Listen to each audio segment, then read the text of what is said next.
Защо Енрике Иглесиас казва соеме ла радио, след като радио прилича на дума, която е в мъжки род?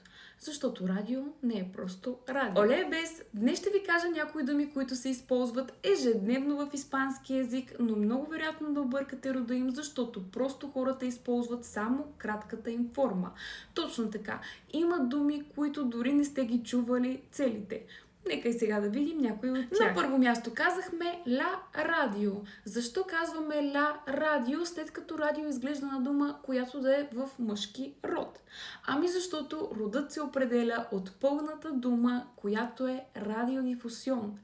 Точно така, радиодифусион означава радиопредаване и е пълната дума на ла радио. Номер 2.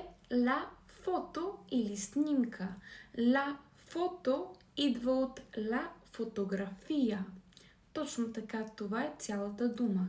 Ла фотография. Продължаваме нататък с ла мото или мотоциклет. Ла мото е кратката форма на ла мотоциклета.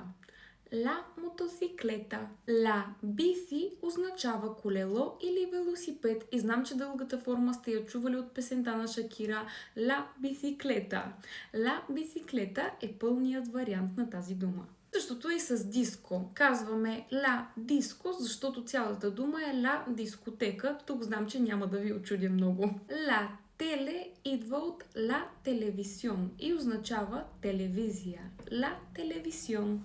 Видяхте ли, че днес научихте нещо ново? Ако искаш да научиш испански език лесно с мен, може да разгледаш абонамента ми тук в TikTok и да отключиш видеята ми за абонати, където преподавам уроци по испански език буквално от нулата, или да се абонираш за мен в YouTube. Има линк в описанието на профила ми. Там също си говорим за испанска граматика и за живота в Испания като цяло.